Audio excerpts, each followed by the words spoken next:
One of the biggest red flags to look out for when someone is cheating in a relationship is when they become easily irritated with their partner. Now, why is that? Number one, because of everything that they are hiding and cannot explain it.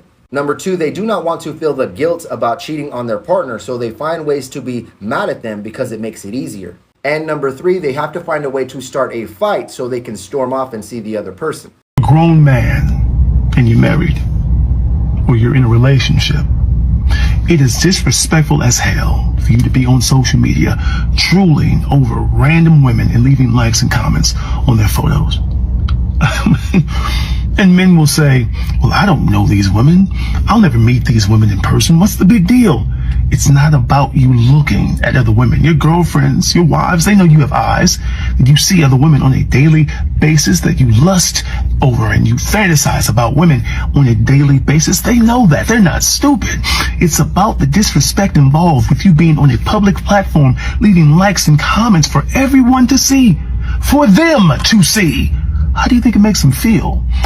How stupid do you have to be to leave comments on a public platform anyway? Reason I love bomb is because if I don't, you'll see my real self. I use that to distract you. If I set a bomb over there, you ain't looking over here. If I shower you with gifts and attentions and sweet nothings, and I tell you how much I'm interested in you, you don't care to look deep inside my flesh, deep inside my past, to actually look for my red flags. I'm distracting you with the bombing of love that I'm doing. This is a technique I want y'all to understand. The reason why men love bomb is because they want you to fall in love with them, because once you do, now they can be their true selves. There is only so long people can pretend. And so what I'm trying to tell you is you gotta wait that energy out, yo. You gotta let this man prove over an extended period of time that he is who he presents himself to be. Some of you guys are so attention hungry that when you finally find a man that finally gives you what you've been asking for, you ready to make it work. Understand some people play on that.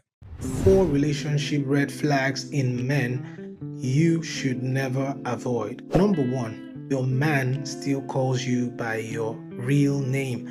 It's doing that for a reason. So when he's talking to you on the phone, he will just call you by your name, and the person sitting next to him will not understand that he's talking to another woman. Don't ignore it. It's a red flag. Number 2, the man you're dating has no job, he has no skills, he has no friends, he has nothing that keeps him busy. He's going to suck and take away everything from you. Number 3, calling and texting you excessively. He has trust issues, and a man who has trust issues won't be able to control his emotions. You need to avoid that kind of a man. It's a red flag.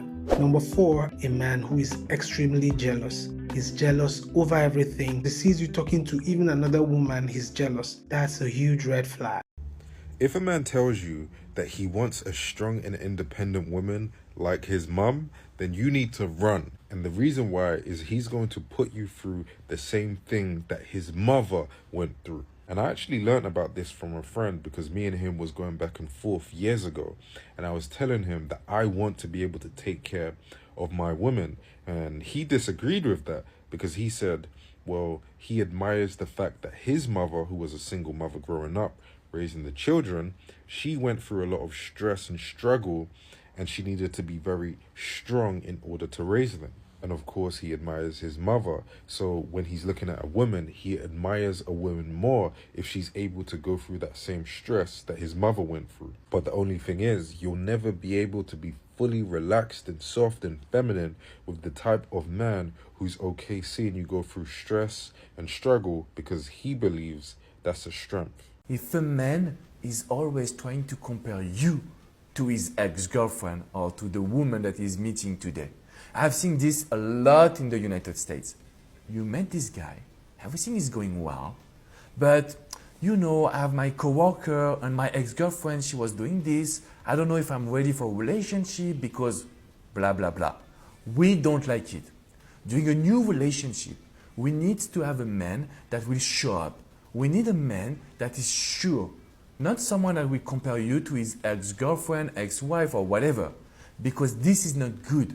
This is putting you down. And I can guarantee you that this type of relationship goes nowhere. So you need to be really careful. An unwillingness to take accountability without deflection. all right? What do I mean by that? One, if the individual is not taking accountability for his actions early on, that's a problem regardless. It's not just taking accountability with you.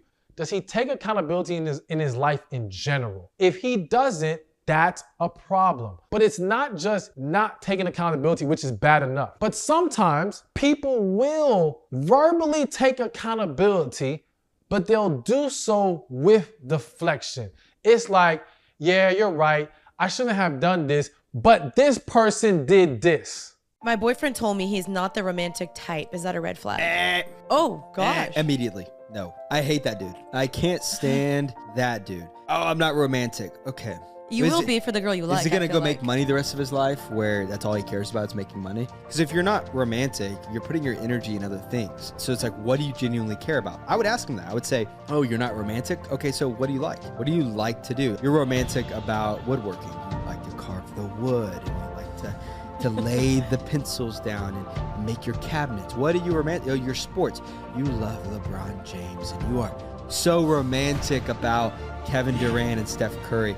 Oh, you love beer. You just love the way the brewery and the IPAs, drip down. Or you love coffee because you love the notes of the cherry espresso and the chocolate. It's like, okay, you're not romantic towards me, but you're romantic towards these other things in your life or your job and you make money. It's like, you are romantic. You're just prideful. Oh, wait, hold on.